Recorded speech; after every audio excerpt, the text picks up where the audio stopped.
Functions of management ഒരു കാരണവശാലും ഒഴിവാക്കരുത്. Functions of മാനേജ്മെന്റിൽ നിന്ന് ഒരുപാട് ക്വസ്റ്റ്യനുകൾ റിപ്പീറ്റഡ് ആയിട്ട് ചോദിച്ചിട്ടുണ്ട്.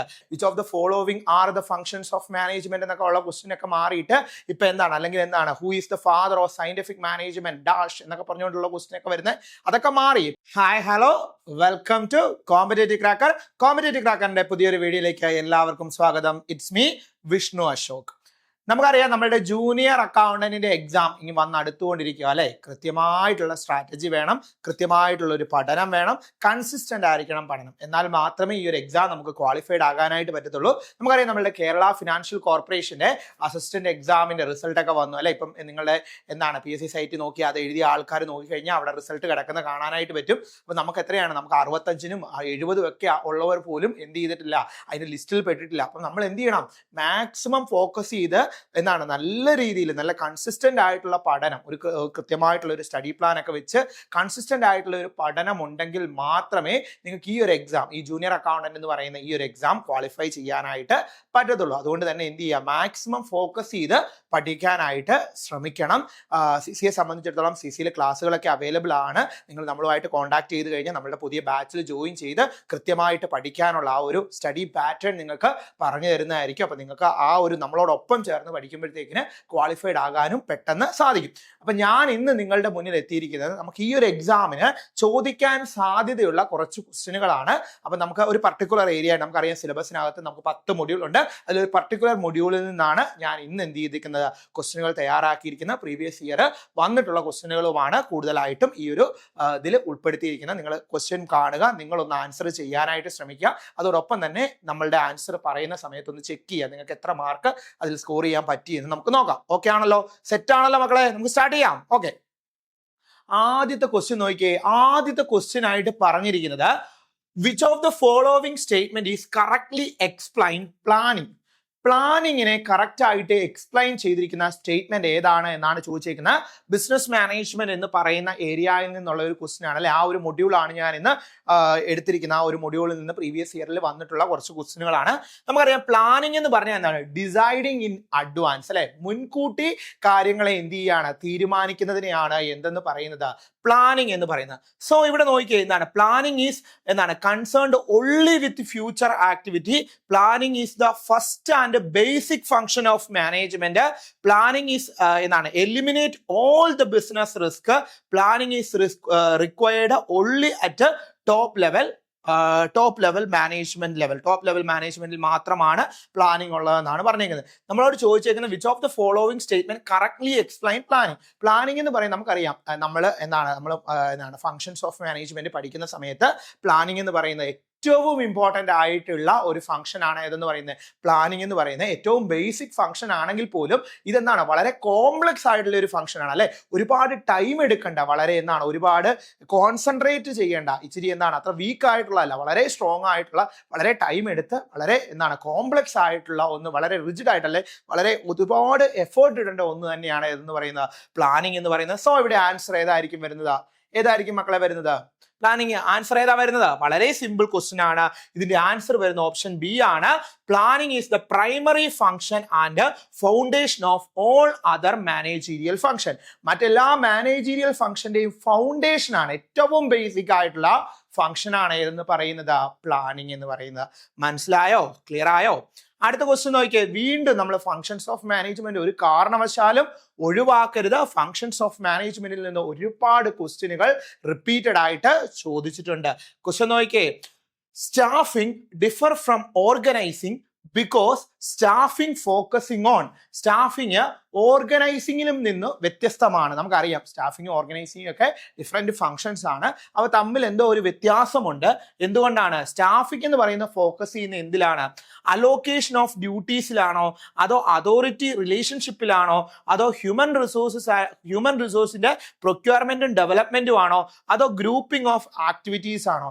നമുക്കറിയാം ഓർഗനൈസിങ്, സ്റ്റാഫിങ് എന്ന് പറഞ്ഞാൽ എന്താണ്? ആ ഒരു ഫങ്ഷൻസ് ഓർത്ത് വെച്ചാൽ മതി. പ്ലാനിങ്, ഓർഗനൈസിങ്, ഡയറക്റ്റിംഗ്, സ്റ്റാഫിംഗ് അങ്ങനെയൊക്കെ പറഞ്ഞ് നമ്മൾ കൃത്യമായിട്ട് എന്താണ് ഫങ്ഷൻസ് ഓഫ് മാനേജ്മെന്റ് പഠിക്കുന്നുണ്ട്. ഇതിനകത്ത് നിന്ന് ഈ ഫങ്ഷൻസ് ഓഫ് മാനേജ്മെന്റിൽ നിന്ന് ഒരു ക്വസ്റ്റ്യൻ ഷുവർ ആണ്. അതുകൊണ്ട് തന്നെ നിങ്ങൾ എന്ത് ചെയ്തോണം, ഫങ്ഷൻസ് ഓഫ് മാനേജ്മെന്റ് അതിലെ മാനേജീരിയൽ ഫങ്ഷൻസും ഓപ്പറേഷണൽ ഫങ്ഷൻസും നിങ്ങൾ എന്ത് ചെയ്യണം, കൃത്യമായി പഠിക്കണം. അപ്പൊ ഇവിടെ തന്നിരിക്കുന്ന എന്താ പറഞ്ഞിരിക്കുന്നത് എന്താണ്, നമ്മളുടെ സ്റ്റാഫിംഗ് ഫോക്കസ് ചെയ്യുന്നത് എന്തിലാണ് എന്നാണ് ചോദിച്ചേക്കുന്നത്. സ്റ്റാഫിംഗ് ഫോക്കസ് ചെയ്യുന്നതാണ് ഓപ്ഷൻ സി ആണ് അല്ലെ. സ്റ്റാഫിംഗ് ഡീൽസ് എന്നാണ് specifically with recruitment, selection, training, development of people അല്ലെ. അതായത് സ്റ്റാഫിംഗ് എന്ന് പറയുമ്പോൾ ഒരു ഓർഗനൈസേഷനിൽ അല്ലെ ഒരു കമ്പനിയിൽ അല്ലെങ്കിൽ ഒരു ഫേമിലൊക്കെ സ്റ്റാഫിംഗ് എന്ന് പറയുന്ന കാര്യം നടത്തുന്ന സമയത്ത് അവര് കൃത്യമായി എന്ത് ചെയ്യുന്നുണ്ട് മക്കളെ, കൃത്യമായിട്ട് അവിടെ ആൾക്കാരെ റിക്രൂട്ട് ചെയ്യുക, ആൾക്കാരെ എന്ത് ചെയ്യുക, സെലക്ട് ചെയ്യുക, അവർക്ക് ആവശ്യമായിട്ടുള്ള ട്രെയിനിങ് കൊടുക്കുക, ഡെവലപ്മെന്റ് പ്രോഗ്രാമുകൾ കണ്ടക്ട് ചെയ്യുക. ഇതെല്ലാമാണ് ഏതിന്റെ അണ്ടറിൽ വരുന്നത്, സ്റ്റാഫിംഗ് എന്ന് വരുന്ന ഫംഗ്ഷന്റെ അണ്ടറിൽ വരുന്നത്. സോ ഇവിടെ ആൻസർ ഏതാണ്, ഓപ്ഷൻ സി ആണ്. വളരെ സിമ്പിൾ ക്വസ്റ്റ്യൻ ആണ്. കൃത്യമായി ആ ഫംഗ്ഷനുകളെല്ലാം പഠിച്ച ആളുകൾക്ക് ഈ ക്വസ്റ്റ്യൻ എല്ലാം ഈസി ആയിട്ട് ആൻസർ ചെയ്യാനായിട്ട് പറ്റും. അടുത്തതൊരു അസേർഷൻ റീസൺ ടൈപ്പ് ക്വസ്റ്റ്യൻ ആണ്. ഓർത്ത് വെക്കുക, അസേർഷൻ റീസൺ ഇപ്പോൾ കോമൺ ആയിട്ട് എന്ത് ചെയ്യുന്നുണ്ട് PSC എക്സാമിന്. ബിക്കോസ് എക്സ്പെഷ്യലി നമ്മളുടെ സബ്ജക്ട് PSCക്ക്, അതായത് കൊമേഴ്സ് റിലേറ്റഡ് ആയിട്ടുള്ള PSCs വരുമ്പോഴത്തേക്കിന്, സബ്ജക്ട് റിലേറ്റഡ് ആയിട്ടുള്ള PSCs വരുമ്പോൾ ഈ അസേർഷൻ റീസൺ വളരെ കോമൺ ആയിട്ട് എന്ത് ചെയ്യുന്നുണ്ട്, കണ്ടുവരുന്ന ഒരു രീതിയാണ്. സോ നമ്മൾ അസേർഷൻ റീസൺ ടൈപ്പിലുള്ള ക്വസ്റ്റ്യനുകൾ വർക്കൗട്ട് ചെയ്ത് പഠിക്കണം. സ്റ്റേറ്റ്മെന്റ് ഓറിയന്റഡ് ആയിട്ടുള്ള ക്വസ്റ്റ്യനുകൾ വർക്കൗട്ട് ചെയ്ത് പഠിക്കണം. കേസ് സ്റ്റഡി മോഡലിലുള്ള ക്വസ്റ്റ്യനുകൾ വർക്കൗട്ട് ചെയ്ത് പഠിക്കണം. ഇതൊക്കെ ഇപ്പൊ എന്ത് ചെയ്തിട്ടുണ്ട്, കൂടുതലായിട്ടും എന്ത് വരുന്നുണ്ട്, നമ്മളുടെ ഏതിൽ വരുന്നുണ്ട്, ഈ PSC എക്സാമുകൾക്ക് അല്ലെങ്കിൽ കോമ്പറ്റേറ്റീവ് എക്സാമുകൾക്ക് ഒരു പാറ്റേൺ ഒക്കെ ചേഞ്ച് ആയല്ലേ. Which of the following are the functions of management എന്നൊക്കെ ഉള്ള ക്വസ്റ്റ്യൻ ഒക്കെ മാറിയിട്ട് ഇപ്പൊ എന്താണ് who is the father of scientific management dash എന്നൊക്കെ പറഞ്ഞുകൊണ്ടുള്ള ക്വസ്റ്റ്യൻ ഒക്കെ വരുന്നത്, അതൊക്കെ മാറി. ഇപ്പൊ സ്റ്റേറ്റ്മെന്റ് ഓറിയന്റഡ് ആയിട്ടുള്ള, അസേർഷൻ റീസൺ ആയിട്ടുള്ള, കോസ് ആൻഡ് എഫക്റ്റ് ആയിട്ടുള്ള, അല്ലെ മൾട്ടിപ്പിൾ ട്രൂ ഓർ ഫോൾസ് ആയിട്ടുള്ള, അല്ലെങ്കിൽ മാച്ച് ഓഫ് ഫോളോയിങ്, അങ്ങനെയുള്ള ഡിഫറെന്റ് മോഡൽസിലാണ് ഇപ്പൊ എന്ത് വരുന്നത്, കോമ്പറ്റേറ്റീവ് എക്സാമുകൾക്ക് ക്വസ്റ്റ്യൻ വരുന്നത്. അപ്പൊ നമ്മളെ സംബന്ധിച്ചിടത്തോളം നമ്മൾ എന്ത് ചെയ്യണം, എല്ലാ തരത്തിലുള്ള MCQസുകളും എന്ത് ചെയ്യണം, വർക്കൗട്ട് ചെയ്ത് പഠിക്കാനായിട്ട് ശ്രമിക്കണം. ഇപ്പൊ CCയെ സംബന്ധിച്ചിടത്തോളം CCയിലെ ക്ലാസ്സുകളെല്ലാം തന്നെ, ആപ്പിലെ ക്ലാസ്സുകളെല്ലാം തന്നെ ഒരു പർട്ടിക്കുലർ ഏരിയ പഠിക്കുക, ആ ഏരിയയിൽ നിന്ന് തന്നിട്ടുള്ള എല്ലാ MCQസുകളും, അത് എല്ലാം ഡിഫറെന്റ് ടൈപ്സിലുള്ള MCQസുകളും വർക്കൗട്ട് ചെയ്യിച്ചാണ് പോകുന്നത്. അതുപോലെ തന്നെ നമ്മുടെ ലൈവ് ക്ലാസ്സുകളിൽ നമ്മൾ മാക്സിമം എവിടെ നിന്നെല്ലാം കൊമേഴ്സ് റിലേറ്റഡ് ആയിട്ട് എവിടെ നിന്നെല്ലാം ഈ ഒരു ഏരിയയിൽ നിന്ന് ക്വസ്റ്റ്യൻ വന്നിട്ടുണ്ടോ, ആ ക്വസ്റ്റ്യനുകളെല്ലാം നമ്മൾ ഡിസ്കസ് ചെയ്താണ് പോകാറ്.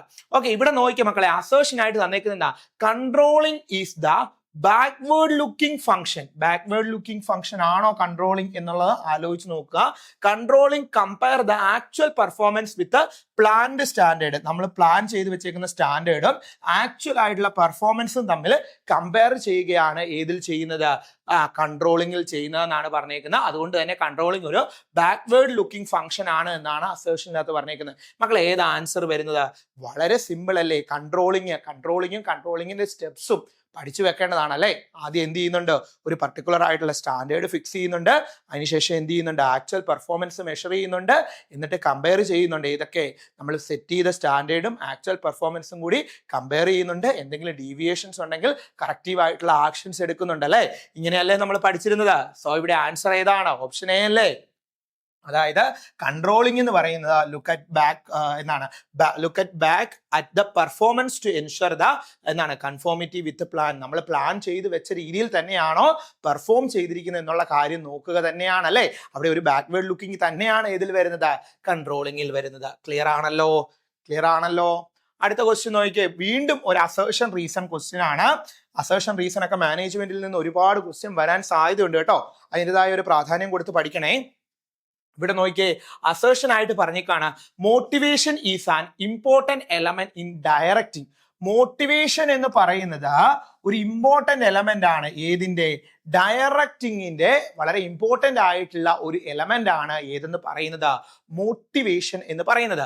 ആൻഡ് അതിന് റീസൺ പറഞ്ഞേക്കാണ്, motivation helps in satisfying the employees need and improving the performance. അതായത് പ്രോപ്പർ ആയിട്ടുള്ള ഒരു മോട്ടിവേഷൻ പ്രൊവൈഡ് ചെയ്യുന്നുണ്ട് എങ്കിൽ അത് എംപ്ലോയീസിനെ സാറ്റിസ്ഫൈ ചെയ്യുന്നുണ്ട്, അവരുടെ നീഡും അവരുടെ പെർഫോമൻസിനകത്തെ ഇംപ്രൂവ്മെന്റ്സിനെയൊക്കെ സ്വാധീനിക്കുന്ന ഒന്നാണ് ഏതെന്ന് പറയുന്നത്, മോട്ടിവേഷൻ എന്ന് പറയുന്നതാണ് റീസൺ പറഞ്ഞിരിക്കുന്നത്. മക്കളെ ആൻസർ വരുന്നത് വളരെ സിമ്പിൾ ആണ്, വളരെ ഈസി ആയിട്ട് ആൻസർ ചെയ്യാനായിട്ട് പറ്റും. ആൻസർ ഏതാണ്? ഓപ്ഷൻ എ അല്ലേ? അതായത് രണ്ടും ശരിയല്ലേ? മോട്ടിവേഷൻ ഇംപ്രൂവ് ചെയ്യുന്നുണ്ട്, അല്ലെങ്കിൽ മോട്ടിവേഷൻ എൻകറേജ് ചെയ്യുന്നുണ്ട് ആരെ? എംപ്ലോയീസിനെ അവർക്ക് പ്രോപ്പർ ആയിട്ട് നല്ല രീതിയിലുള്ള എഫക്റ്റീവ് ആയിട്ട് അവർക്ക് ഡെവലപ്പ് ചെയ്യാനായിട്ട്. അപ്പം നല്ലൊരു ഡയറക്ഷൻ ആണ് എങ്കിൽ അവിടെ അവരെന്ത് ചെയ്യുന്നുണ്ട്? നല്ല രീതിയിലുള്ള മോട്ടിവേഷനും പ്രൊവൈഡ് ചെയ്യുന്നുണ്ട്. അടുത്തത് നോക്കിയേ, ഇപ്പോഴത്തെ ഒരു കോമൺ രീതിയാണ് ഏതാണ്? ഐഡന്റിഫൈ ദ കറക്റ്റ് സ്റ്റേറ്റ്മെന്റ്, അല്ലെ? കറക്റ്റ് സെറ്റ് ഓഫ് സ്റ്റേറ്റ്മെന്റ് കണ്ടെത്തുക എന്നുള്ളത്. Which of the following is not correct എന്ന് പറഞ്ഞ് വരാറുണ്ട്, നെഗറ്റീവ് ടൈപ്പ്. ഇതെങ്ങനെയാണ്? Identify the correct set of statement എന്നാണ് ക്വസ്റ്റ്യൻ വന്നേക്കുന്നത്. ഇവിടെ നോക്കിയേ, planning is a continuous process. Planning എന്ന് പറയുന്നത് എന്താണ്? കണ്ടിന്യൂസ് പ്രോസസ് ആണ് എന്നാണ് പറഞ്ഞേക്കുന്നത്. രണ്ടാമത് പറഞ്ഞേക്കാണ്, organising establish the authority responsibility relation. Organising എന്ന് പറയുന്നത് എന്താണ്?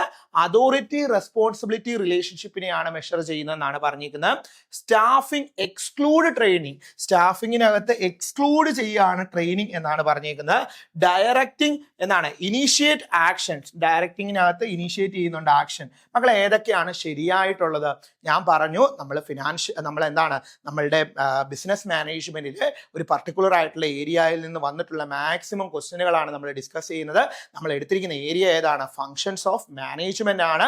ഫങ്ഷൻസ് ഓഫ് മാനേജ്മെന്റ് എന്ന് പറഞ്ഞാൽ പ്രധാനമായിട്ടും രണ്ട് ഫംഗ്ഷനുകളാണുള്ളത്, മാനേജീരിയൽ ഫംഗ്ഷനുകളും ഓപ്പറേഷണൽ ഫംഗ്ഷനും. അത് രണ്ടും നമ്മൾ എന്ത് ചെയ്യണം? കൃത്യമായി പഠിക്കണം. അപ്പൊ മാനേജീരിയൽ ഫംഗ്ഷന്റെ അകത്ത് വരുന്ന ഒരു സ്റ്റേറ്റ്മെന്റ് ഓറിയന്റഡ് ക്വസ്റ്റ്യൻ ആണ് ഇപ്പൊ നമ്മൾ കണ്ടുകൊണ്ടിരിക്കുന്നത്. ഇവിടെ എന്താ പറഞ്ഞേക്കുന്നത്? Which of the following statements are correct. താഴെ തന്നിരിക്കുന്ന സ്റ്റേറ്റ്മെന്റിൽ ഏതെല്ലാമാണ് ശരിയായിട്ടുള്ള സ്റ്റേറ്റ്മെന്റ് എന്നാണ് ക്വസ്റ്റ്യൻ ചോദിച്ചിരിക്കുന്നത്. അതിനകത്ത് പ്ലാനിങ് എന്ന് പറയുന്നത് ഒരു കണ്ടിന്യൂസ് ആയിട്ടുള്ള പ്രോസസ് ആണ് എന്നാണ് പറഞ്ഞേക്കുന്നത്. ശരിയാണോ? ശരിയല്ലേ? ആണോ മക്കളെ? അടുത്തത് നോക്കിയേ, എന്താണ്? Organising establish the authority and responsibility relationship and staffing exclude. Staffing exclude ചെയ്യുന്നുണ്ടോ ട്രെയിനിങ്ങിനെ? സ്റ്റാഫിങ്ങിനകത്ത് ഇൻക്ലൂഡഡ് അല്ലേ ട്രെയിനിങ്ങും ഡെവലപ്മെന്റ്സും ഒക്കെ? അപ്പൊ അത് തെറ്റല്ലേ? അടുത്ത ഡയറക്റ്റിംഗ് ഇനിഷ്യേറ്റീവ് ആക്ഷൻസ്. ഇവിടെ ഏതാ മക്കളെ ആൻസർ? എ അല്ലേ? 1, 2, 4 ശരിയല്ലേ? 1, 2, 4 ശരിയാണ്. Training is a part of staffing. സ്റ്റാഫിങ്ങിന്റെ പാർട്ട് തന്നെയാണ്, നമ്മൾ തെറ്റിച്ചാണ് കൊടുത്തിരുന്നത്. അടുത്തത് നോക്കിയേ, which of the following statements are true regarding communication. കമ്മ്യൂണിക്കേഷനുമായി ബന്ധപ്പെട്ട് താഴെ തന്നിരിക്കുന്ന സ്റ്റേറ്റ്മെന്റിൽ ഏതെല്ലാമാണ് ശരിയായിട്ടുള്ളത്?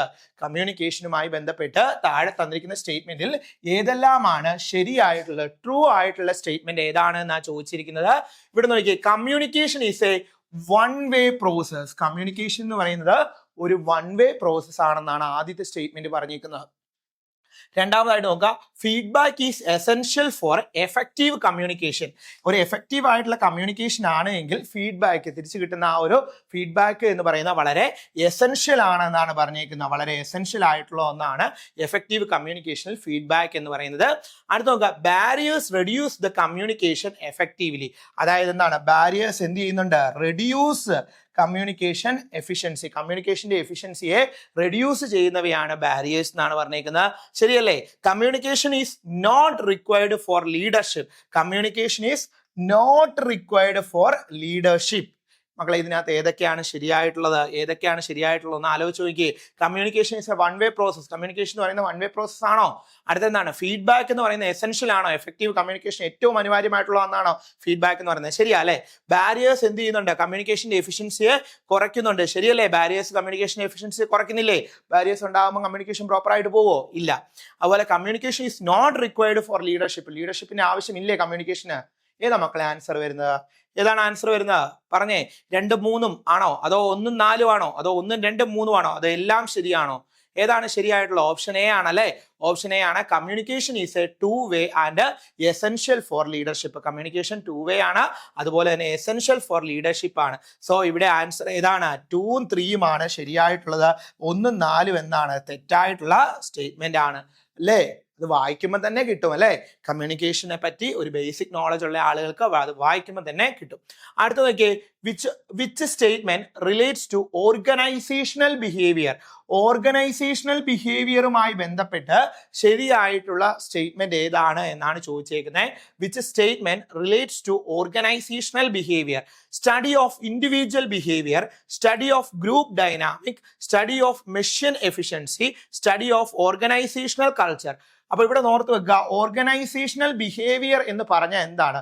ഒരു ഓർഗനൈസേഷനകത്തുള്ള എംപ്ലോയീസ് അല്ലെങ്കിൽ ഓർഗനൈസേഷനകത്തുള്ള ഹ്യൂമൻ എലമെന്റിന്റെ ബിഹേവിയറിനെ അല്ലേ, അല്ലെങ്കിൽ എന്താണ് പീപ്പിൾ അല്ലെങ്കിൽ അവിടുത്തെ എന്താണ് ഹ്യൂമൻ റിസോഴ്സുകളുടെ ബിഹേവിയറിനെയാണ് നമ്മൾ ഏതിനകത്ത് ഇൻക്ലൂഡ് ചെയ്യുന്നത്? ഹ്യൂമൻ അതായത് ഓർഗനൈസേഷൻ ബിഹേവിയർ അഥവാ OBക്കകത്ത് നമ്മൾ എന്ത് ചെയ്യുന്നത്? ഇൻക്ലൂഡ് ചെയ്യുന്നത്. അപ്പൊ which of the following statement is related to organisational behaviour എന്ന് ചോദിച്ചു കഴിഞ്ഞാൽ സ്റ്റഡി ഓഫ് ഇൻഡിവിജ്വൽ ബിഹേവിയർ ശരിയാ അല്ലെ. സ്റ്റഡി ഓഫ് ഗ്രൂപ്പ് ഡൈനാമിക് ശരിയാണോ? ശരിയാണല്ലേ. അടുത്ത നോക്കിയേ, study of machine efficiency. Machine efficiency organisation behaviour വരുന്നതാണോ? അത് സ്റ്റഡി ഓഫ് ഓർഗനൈസേഷണൽ കൾച്ചർ. ഏതാ മക്കളെ വരുന്നത്? ഏതൊക്കെയാ വരുന്നത്? ഓപ്ഷൻ എ അല്ലേ. അതായത് OB focusing on organisation behaviour, focusing on people, group, organisational system. Not a machine അല്ല, ഓർഗനൈസേഷൻ സിസ്റ്റം, ഓർഗനൈസേഷനിലെ പീപ്പിൾസ്, ഓർഗനൈസേഷനിലെ ഗ്രൂപ്പ്സ്, അവയൊക്കെയാണ് എന്ത് ഫോക്കസ് ചെയ്യുന്നത്? OB ഫോക്കസ് ചെയ്യുന്നത്. സോ ഇവിടെ ആൻസർ ഏതൊക്കെ വരും? Study of individual behaviour, study of group dynamic, study of organisational culture. വരുവോ? മെഷീൻ ബിഹേവിയർ വരുവോ? മെഷീൻ എഫിഷ്യൻസി വരുവോ? ഇല്ല. ഓർത്ത് വെച്ചോണേ, ക്ലിയർ ആയിട്ട് മനസ്സിലാക്കി പോവുക.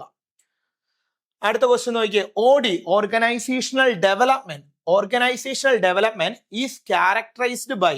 ഓർഗനൈസേഷണൽ ഡെവലപ്മെന്റ് ക്യാരക്ടറൈസ് ചെയ്തേക്കുവാണ് എങ്ങനെയാണ്? പ്ലാൻഡ് ചേഞ്ച് ആണ്, ആൻഡ് ഷോർട്ട് ടേം ഓറിയന്റേഷൻ ആണ്, അതുപോലെ യൂസ് ഓഫ് ബിഹേവിയറൽ സയൻസ് ആണ്, ഫോക്കസിങ് ഓൺ ഓർഗനൈസേഷണൽ എഫക്റ്റീവ്നെസ് ആണ്. നമുക്കറിയാം ഓർഗനൈസേഷൻ നമ്മൾ one of the important function ആയിട്ട് പഠിക്കുന്ന ഒന്നാണ് പ്ലാനിങ്, ഓർഗനൈസിങ് അല്ലെ. ഓർഗനൈസേഷൻ ഒക്കെ പറ്റി പഠിക്കാറുണ്ട്. അതിൽ ഓർഗനൈസേഷണൽ ഡെവലപ്മെന്റ്സിനെ കുറിച്ച് പഠിക്കാറുണ്ട്. OD എന്ന് പറയുന്ന ഏരിയയെ കുറിച്ച് നമ്മൾ പഠിക്കാറുണ്ട്. നിങ്ങൾ ഈ സിലബസ് നോക്കുമ്പം സിലബസിനകത്ത് എന്താണ് കിടക്കുന്ന A to Z കാര്യങ്ങൾ, അതായത് നിങ്ങളിപ്പോൾ പ്ലാനിങ് എന്താണെന്ന് മാത്രം പഠിച്ചിട്ട് പോവുക അല്ല ചെയ്യേണ്ടത്. അതിനകത്ത് നിന്ന് ഇൻഡെപ്ത് ആയിട്ട് പഠിച്ചിട്ട് പോവുക. എവിടെ നിന്നും ആ ഒരു ഏരിയയിൽ നിന്ന് കണക്ട് ചെയ്ത് ഏതൊക്കെ ഏരിയയിലോട്ട് പോകാൻ പറ്റുമോ ആ ഏരിയയിൽ നിന്നൊക്കെ ക്വസ്റ്റ്യനുകൾ വന്നേക്കുന്നത് കളക്ട് ചെയ്ത് പഠിക്കാനായിട്ട് ശ്രമിച്ചോണം കേട്ടോ. നമ്മൾ ഇങ്ങനെ എപ്പോഴും വളരെ ചുരുങ്ങിയ പഠനമായിരിക്കരുത്, വളരെ വിശാലമായിട്ടുള്ള പഠനമായിരിക്കണം. ഓരോ സബ്ജക്റ്റിലും ഓരോ പർട്ടിക്കുലർ ഏരിയയ്ക്കും കൊടുക്കേണ്ടത്. ആ ഏരിയ പഠിക്കുമ്പോൾ അതുമായിട്ട് കണക്ട് ചെയ്ത് പഠിക്കാൻ പറ്റുന്ന എല്ലാ ഏരിയയും കവർ ചെയ്ത് പോകുക. നമുക്ക് സിലബസ് തരുമ്പോഴത്തേക്കും അവർ ഷോർട്ട് ആയിട്ടുള്ള ഒരു സിലബസ് ആയിരിക്കും തരുന്നത്. അതിനകത്ത് നിന്ന് കണക്ട് ചെയ്ത് പോകാൻ പറ്റുന്ന എല്ലാ ഏരിയയും പഠിച്ചിട്ടേ നമ്മൾ എക്സാം എഴുതാനായിട്ട് പോകാവുള്ളൂ. സോ ഇവിടെ നോക്കിയേ, organisational development is characterised by, അതിന് ക്യാരക്ടറൈസ്ഡ് ആയിട്ട് വരുന്ന ഏതാണ്? പ്ലാൻഡ് ചേഞ്ച് ആണോ, ഷോർട്ട് ടൈം ഓറിയന്റേഷൻ ആണോ, അതോ എന്താണ് യൂസ് ഓഫ് ബിഹേവിയറൽ സയൻസ് ആണോ, ഫോക്കസ് ഓൺ ഓർഗനൈസേഷണൽ എഫിഷ്യൻസി ആണോ? ഇതിൽ ഏതൊക്കെ വരും? ഓടിക്കകത്ത് ഏതൊക്കെ വരും മക്കളെ? വളരെ സിമ്പിൾ ആയിട്ട് പറയത്തില്ലേ, ഏതാണ്? ഓപ്ഷൻ എ അല്ലേ. OD എന്ന് പറയുന്നത് എന്താണ്? ഇറ്റ്സ് എ പ്ലാൻഡ് ചേഞ്ച് ആണ്. അതുപോലെ തന്നെ എന്താണ്? ഒരു ഷോർട്ട് ടൈം ആയിട്ടുള്ളതാണോ? അല്ല, OD എന്ന് പറയുന്നത് ഷോർട്ട് ടൈം അല്ല, ലോങ് ടൈം ആണ് അല്ലെ. ലോങ് ടൈം ആയിട്ട് വരുന്നതാണ് അല്ലെ. ലോങ് ടൈം ആയിട്ടുള്ള ഓറിയന്റേഷൻ ആണ്. യൂസസ് ഓഫ് എന്താണ്? ഓർഗനൈസേഷണൽ സയൻസ് ആണ്. അതുപോലെ തന്നെ എന്താണ്? ഓർഗനൈസേഷണൽ എഫിഷ്യൻസി അല്ലെ, എഫക്റ്റീവ്നെസ്സിനെ ഫോക്കസ് ചെയ്യുന്നതാണ്. സോ ഇവിടെ ആൻസർ എ ആണ്. OD is a long time and planned, not short time. അടുത്തത് നോക്കിയേ, എ മാനേജർ സെറ്റ് സ്റ്റാൻഡേർഡ്. ഒരു മാനേജർ എന്ത് ചെയ്തു? സ്റ്റാൻഡേർഡ് സെറ്റ് ചെയ്തു. ആൻഡ് മെഷർ ദ പെർഫോമൻസ് എന്ത് ചെയ്തു? മെഷർ ചെയ്തു. And take the corrective action. എന്നിട്ട് എന്ത് ചെയ്തു? കറക്റ്റീവ് ആക്ഷനുകൾ എടുത്തു. അങ്ങനെയാണ് എങ്കിൽ ഈ ഫംഗ്ഷന് പറയുന്ന പേരെന്താണ്? നമ്മൾ നേരത്തെ പറഞ്ഞു, ഇത് ഏതിന്റെ സ്റ്റെപ്പാണ്? ഏതിന്റെ സ്റ്റെപ്പാ മക്കളെ? കൺട്രോളിങ്ങിന്റെ അല്ലേ. ആദ്യം എന്ത് ചെയ്തു? പ്ലാൻ സെറ്റ് ചെയ്തു. എന്നിട്ട് എന്ത് ചെയ്തു? നമ്മൾ പെർഫോമൻസ് മെഷർ ചെയ്തു. കറക്റ്റീവ് ആയിട്ടുള്ള ആക്ഷൻസ് കമ്പയർ ചെയ്ത് കറക്റ്റീവ് ആയിട്ടുള്ള ആക്ഷൻ എടുത്തു. ഓപ്ഷൻ ഡി അല്ലേ. These are the steps involve in controlling. ഒരുപാട് തവണ കൺട്രോളിങ്ങിന്റെ സ്റ്റെപ്പ് ബേസ് ചെയ്തിട്ടുള്ള ക്വസ്റ്റ്യൻ വന്നിട്ടുണ്ട്. അറിയാൻ മേലാത്തവര് ഇപ്പൊ തന്നെ എഴുതി വെച്ച് എന്ത് ചെയ്തോണം? അത് പഠിച്ചോണം. അടുത്ത ക്വസ്റ്റ്യൻ നോക്കിയേ, a company redesigns jobs and conducts the team building to improve the effectiveness. Company എന്ത് ചെയ്തിരിക്കുകയാണ്, റീഡിസൈൻ ചെയ്തിരിക്കുകയാണ് ജോബുകൾ. എന്നിട്ട് എന്ത് ചെയ്തു, കണ്ടക്ട് ഒരു പുതിയ ടീം ബിൽഡ് ചെയ്തെടുത്തു. എന്നിട്ട് എന്ത് ചെയ്തു, ഇംപ്രൂവ് ദ എഫിഷ്യൻസീസ് ഇംപ്രൂവ് ചെയ്തു. This is an example of, ഇത് എന്തിന്റെ എക്സാമ്പിൾ ആണ്, സയന്റിഫിക് മാനേജ്മെന്റിന്റെ ആണോ, ഓർഗനൈസേഷണൽ ബിഹേവിയറിന്റെ ആണോ, ഓർഗനൈസേഷണൽ ഡെവലപ്മെന്റിന്റെ ആണോ, ട്രഡീഷണൽ മാനേജ്മെന്റിന്റെ ആണോ? ഒരു കേസാണ് തന്നേക്കുന്നത് അല്ലെ, ഒരു പർട്ടിക്കുലർ കേസ് നമുക്ക് തന്നേക്കുവാണ്. എന്നിട്ട് അത് എന്തിന് ഉദാഹരണമാണെന്നാണ് ചോദിച്ചിരിക്കുന്നത്. അതായത് ഒരു കമ്പനി എന്ത് ചെയ്തു, റീഡിസൈൻ ചെയ്തേക്കുവാണ്, ജോബുകളെല്ലാം റീഡിസൈൻ ചെയ്ത് പുതിയൊരു ടീം ബിൽഡ് ചെയ്തു അല്ലെ, കണ്ടക്ട് ടീം ബിൽഡിംഗ് നടത്തി. എന്നിട്ട് എന്ത് ചെയ്തു, അവിടെ എഫക്റ്റീവ്നെസ് ഇംപ്രൂവ് ചെയ്യിച്ചു. അപ്പൊ ഇത് ഏതിന് എക്സാമ്പിൾ ആണ്, ഏതിനാ എക്സാമ്പിൾ? വളരെ സിമ്പിൾ ആയിട്ട് നമുക്ക് പറയാനായിട്ട് പറ്റും. ഇത് എന്തിനാണ്, നമ്മുടെ ഓർഗനൈസേഷണൽ ഡെവലപ്മെന്റിന് ഉദാഹരണമാണ് അല്ലെ. Organisation development uses the interventions like team building and planned change. Team building and planned ചേഞ്ചിലൂടെ, ടീം ബിൽഡിങ്ങിലൂടെ, പ്ലാൻഡ് ചേഞ്ചിലൂടെയൊക്കെ എന്താണ്, ഒരു ഓർഗനൈസേഷന്റെ എഫക്റ്റീവ്നെസ് വർദ്ധിക്കാനായിട്ട് നോക്കുന്നുണ്ട് എങ്കിൽ അതിനെ പറയുന്ന പേരെന്താണ്, ഓർഗനൈസേഷണൽ ഡെവലപ്മെന്റ് എന്നാണ്. അടുത്തത് നോക്കിയേ, which management function act as the link between planning and controlling. പ്ലാനിങ്ങിനെയും കൺട്രോളിങ്ങിനെയും തമ്മിൽ ഒന്ന് കണക്ട് ചെയ്യുന്ന മാനേജ്മെന്റ് ഫംഗ്ഷൻ ഏതാണെന്നാ ചോദിച്ചേക്കുന്നത്. Which management function act as the link between planning and controlling. പ്ലാനിങ്ങിനെയും കൺട്രോളിങ്ങിനെയും തമ്മിൽ കണക്ട് ചെയ്യുന്ന, ലിങ്ക് ചെയ്യുന്ന മാനേജീരിയൽ ഫംഗ്ഷൻ ഏതാണ് എന്നാ ചോദിച്ചത്. വിച്ച് മാനേജ്മെന്റ് ഫംഗ്ഷൻ, ഏത് മാനേജ്മെന്റ് ഫംഗ്ഷൻ ആണ്? ഓർഗനൈസിംഗ് ആണോ, സ്റ്റാഫിംഗ് ആണോ, ഡയറക്റ്റിംഗ് ആണോ, കമ്മ്യൂണിക്കേഷൻ ആണോ? It's very very simple. ഇതൊക്കെ എല്ലാവരും ശരിയാക്കുന്ന ക്വസ്റ്റ്യനുകളാണ്. ഈ ക്വസ്റ്റ്യനുകൾ നമുക്കും ശരിയാക്കാൻ പറ്റണം. എല്ലാവരും ശരിയാക്കുന്ന ക്വസ്റ്റ്യനുകളും നമ്മൾ ശരിയാക്കണം എന്നാണ്. ചലഞ്ചിങ് ആയിട്ടുള്ള ക്വസ്റ്റ്യനുകളും നമ്മൾ എന്ത് ചെയ്യണം, ശരിയാക്കാനായിട്ട് ശ്രമിക്കണം. അങ്ങനെയാണെങ്കിൽ മാത്രമേ നമ്മൾ ടോപ്പ് റാങ്കിലേക്ക് എത്തുള്ളൂ അല്ലെ. എല്ലാവരും ശരിയാക്കുന്ന ക്വസ്റ്റ്യൻ നമ്മൾ ശരിയാക്കി കഴിഞ്ഞു കഴിഞ്ഞാൽ നമ്മൾ അവരുടെ ആ ഒരു ലെവലിൽ തന്നെയല്ലേ നിൽക്കുള്ളൂ. നമുക്ക് എന്ത് ചെയ്യാൻ പറ്റണം, ചലഞ്ചിങ് ആയിട്ടുള്ള ക്വസ്റ്റ്യനുകൾ നമ്മൾ ശരിയാക്കണം. അപ്പൊ എല്ലാവരും ശരിയാക്കുന്ന ക്വസ്റ്റ്യൻ നമ്മൾ പോയി തെറ്റിച്ചാലോ, നമ്മൾ താഴോട്ട് പോകുകയല്ലേ. അപ്പൊ ഈ ക്വസ്റ്റ്യൻ ഒന്നും ആരും തെറ്റിക്കുകയല്ലെന്ന് എനിക്ക് ഉറപ്പാണ്. ഈ ക്വസ്റ്റ്യന്റെ ആൻസർ ഏതാണ് വരുന്നത്? ഏതാ മക്കളെ ആൻസർ വരുന്നത്? ഓപ്ഷൻ സി അല്ലെ, ഡയറക്റ്റിംഗ് ആണ്. Directing implements the plan and provide the input for control. ശരിയല്ലേ? വളരെ സിമ്പിൾ ക്വസ്റ്റ്യൻ ആണ്, പ്രീവിയസ് ഇയറുകളിൽ വന്നാണ്.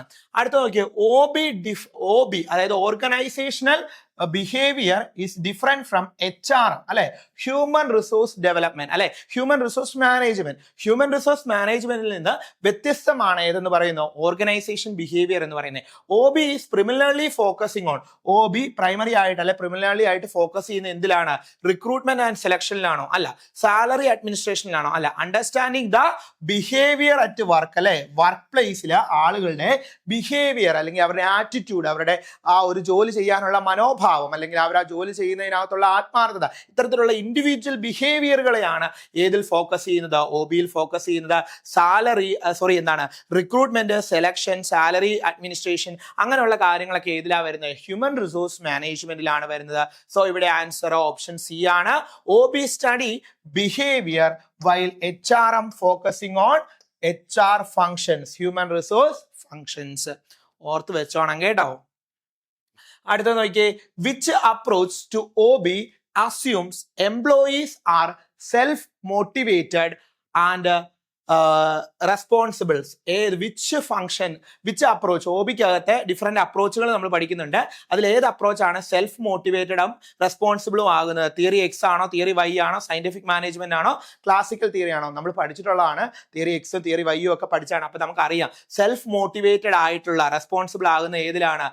തിയറി വൈയിലാണ് അല്ലെ. അതായത് ആളുകൾ സ്വന്തമായിട്ട് റെസ്പോൺസിബിൾ ആയിട്ട് ജോലി ചെയ്യാൻ ഇഷ്ടപ്പെടുകയും റെസ്പോൺസിബിലിറ്റീസ് ഏറ്റെടുക്കുകയും അതായത് സൂപ്പർവിഷൻ ഒക്കെ വളരെ കുറച്ചുമൊക്കെ മതിയാകുന്നത് ഏതാണ്? തിയറി വൈയിലാണ്. അത് പഠിച്ചു വെച്ചോണം കേട്ടോ. അടുത്തത് നോക്കുക, OD primarily aims at improving. OD primarily aims at improving. വളരെ സിമ്പിൾ ആണ്. OD എന്താണ്? ഓർഗനൈസേഷണൽ കൾച്ചർ ആൻഡ് പ്രോസസ് അല്ലെ. ഓപ്ഷൻ സി അല്ലേ, organisational culture and process. Okay ആണല്ലോ, ശരിയാണല്ലോ. ഓക്കെ, നമ്മളുടെ CCയിലെ ജൂനിയർ അക്കൗണ്ടന്റിന്റെ ക്ലാസ്സുകൾ അവൈലബിൾ ആണ്. അപ്പം ഈ ഒരു പുതിയ ക്ലാസ്സിലേക്ക് ജോയിൻ ചെയ്യാനായിട്ട് നിങ്ങൾ ഈ ഒരു കോൺടാക്ട് നമ്പറിൽ ബന്ധപ്പെടുക. നമ്മൾ സിസ്റ്റമാറ്റിക് ആയിട്ടാണ് ക്ലാസ്സുകൾ പോകുന്നത്. ഓരോ പർട്ടിക്കുലർ ഏരിയ പഠിക്കുക, അതിനോടൊപ്പം വരുന്ന മാക്സിമം MCQസുകൾ ഡിസ്കസ് ചെയ്തുമാണ് പോകുന്നത്. അതുപോലെ തന്നെ ലൈവ് ക്ലാസ്സുകളും PDF മെറ്റീരിയൽസും റെക്കോർഡഡ് ക്ലാസ്സുകളും എല്ലാം അവൈലബിൾ ആയിട്ടുള്ള ഒരു ക്ലാസ് ആണിത്. അപ്പൊ ഈ ഒരു ബാച്ചിലേക്ക് ജോയിൻ ചെയ്ത് കഴിഞ്ഞാൽ നമുക്ക് ഇനി വളരെ കുറഞ്ഞ സമയമുള്ളൂ. ആ ഒരു സമയത്തിനുള്ളിൽ എഫക്റ്റീവായിട്ട് നിങ്ങൾ ഏറ്റവും ടോപ്പ് റാങ്കിലേക്ക് എത്തിക്കാനായിട്ട് ഇവിടെ അധ്യാപകർ റെഡി ആയിട്ടിരിക്കുകയാണ്. അപ്പൊ നിങ്ങൾ എന്ത് ചെയ്യുക, പെട്ടെന്ന് തന്നെ ഈ ഒരു ബാച്ചിലേക്ക് ജോയിൻ ചെയ്യുക. നമ്മളുടെ ന്യൂ ബാച്ച് ഉടൻ തന്നെ സ്റ്റാർട്ട് ചെയ്യുകയാണ്. അപ്പൊ അതുകൊണ്ട് നിങ്ങൾ ഇനി സമയം കളയരുത്, ഈ ഒരു ബാച്ചിലേക്ക് പെട്ടെന്ന് ജോയിൻ ചെയ്യുക. നിങ്ങൾ ആഗ്രഹിക്കുന്ന ജോലി ഇതാണ് എങ്കിൽ, ജൂനിയർ അക്കൗണ്ടന്റ് ആകാനായിട്ട് നിങ്ങൾ ആഗ്രഹിക്കുന്നുണ്ട് എങ്കിൽ ഇനി സമയം കളഞ്ഞുകൊണ്ടിരുന്നിട്ട് കാര്യമില്ല. പെട്ടെന്ന് തന്നെ നമ്മുടെ ഈ ബാച്ചിൽ ജോയിൻ ചെയ്യുക. കൃത്യമായിട്ട് പഠിക്കുക, കൺസിസ്റ്റന്റ് ആയിട്ട് പഠിക്കുക. ഉറപ്പായിട്ട് നിങ്ങൾക്ക് എന്ത് ചെയ്യാൻ പറ്റും, ആ റിസൾട്ട് നേടിയെടുക്കാനായിട്ട് സാധിക്കും. ഓക്കെ ആണല്ലോ? ഓക്കെ, അങ്ങനെയാണെങ്കിൽ അടുത്ത ലാസ്റ്റ് ക്വസ്റ്റ്യനും കൂടി ഒന്ന് നോക്കുക. ലാസ്റ്റ് ക്വസ്റ്റ്യൻ ആണ്, identify the correct or positive statement about the strategic planning. Strategic പ്ലാനിങ്ങുമായി ബന്ധപ്പെട്ട് കറക്റ്റ് ആയിട്ടുള്ള സ്റ്റേറ്റ്മെന്റ് ഏതാണെന്നാണ്. Strategic planning eliminate all risk. Strategic planning is a rigid process. Strategic planning provides the direction and focus. Strategic planning ignore the environmental uncertainty. വളരെ simple ആണ്. നമുക്കറിയാം strategic planning എന്ന് പറഞ്ഞാൽ എന്താണ്, കൃത്യമായിട്ടുള്ള സ്ട്രാറ്റജീസ്, നല്ല തന്ത്രപരമായിട്ടുള്ള കാര്യങ്ങൾ ഫോക്കസ് ചെയ്തിട്ടുള്ളതാണ്. സോ ഇവിടെ ആൻസർ ഓപ്ഷൻ സി ആണ്. Strategic planning reduces the uncertainty and it does not eliminate risk. Okay ആണല്ലോ? അപ്പൊ സിസ്റ്റമാറ്റിക് ആയിട്ട് നമ്മൾ ഒരു പർട്ടിക്കുലർ ഏരിയ പഠിച്ചു. ആ ഏരിയയിൽ നിന്ന് വരാൻ സാധ്യതയുള്ള കുറെ ക്വസ്റ്റ്യനുകളാണ് ഇപ്പൊ നമ്മൾ കണ്ടതല്ലേ. അപ്പൊ ആ ഏരിയ ഒക്കെ നിങ്ങൾക്ക് ക്ലിയർ ആയില്ലേ? നമ്മൾ ക്വസ്റ്റ്യനുകളിലൂടെ ആ ഏരിയ പഠിച്ചില്ലേ? അതായത് ഫങ്ഷൻസ് ഓഫ് മാനേജ്മെന്റ് കൃത്യമായി പഠിക്കണം. ഫങ്ഷൻസ് ഓഫ് മാനേജ്മെന്റ് പഠിക്കുമ്പോൾ എല്ലാ ഫംഗ്ഷന്റെ അകത്തു നിന്നും ഇമ്പോർട്ടന്റ് ആയിട്ടുള്ള കാര്യങ്ങൾ, അതുമായി കോർ ഏരിയാസ് എല്ലാം കണക്ട് ചെയ്ത് പഠിക്കാനായിട്ട് ശ്രമിക്കുക. സിസ്റ്റമാറ്റിക് ആയിട്ട് പോവുക, കൺസിസ്റ്റന്റ് ആയിട്ട് പോവുക. ഉറപ്പായിട്ടും നിങ്ങൾക്ക് റിസൾട്ട് ഉണ്ടാകും. അപ്പൊ ഇതുപോലുള്ള ഇൻഫർമേറ്റീവ് ആയിട്ടുള്ള വീഡിയോസ് കാണാനായിട്ട് നമ്മളുടെ ചാനൽ സബ്സ്ക്രൈബ് ചെയ്യുക. അതുപോലെ തന്നെ ഏതെങ്കിലും ഒരു പർട്ടിക്കുലർ ഏരിയ നിങ്ങൾക്ക് ക്ലാസ് ആയിട്ട് വേണം, അല്ലെങ്കിൽ ഏതെങ്കിലും ഏരിയയുടെ MCQs ഡിസ്കഷൻ വേണം, അങ്ങനെ എന്തെങ്കിലുമൊക്കെ സജഷൻസ് ഉണ്ടെങ്കിൽ താഴെ അറിയിക്കുക. നിങ്ങളുടെ സജഷൻസ് ഞങ്ങൾ മാനിക്കുന്നതായിരിക്കും. ഉറപ്പായിട്ടും അത്തരത്തിലുള്ള ക്ലാസ്സുകളുമായി വീണ്ടും എത്തുന്നതായിരിക്കും. സിസ്റ്റമാറ്റിക് ആയിട്ട് പഠിക്കുകയും കൺസിസ്റ്റന്റ് ആയിട്ട് മുന്നോട്ട് പോവുകയും ചെയ്യുമെന്ന് ഉറപ്പുള്ള ആളുകൾക്ക് ഉറപ്പായിട്ടും എന്ത് ചെയ്യാൻ പറ്റും, ഈ ഒരു എക്സാം നേടിയെടുക്കാനായിട്ട് പറ്റും. മറ്റൊരു വീഡിയോയിൽ കാണാം. It's me Vishnu Ashok. Thank you.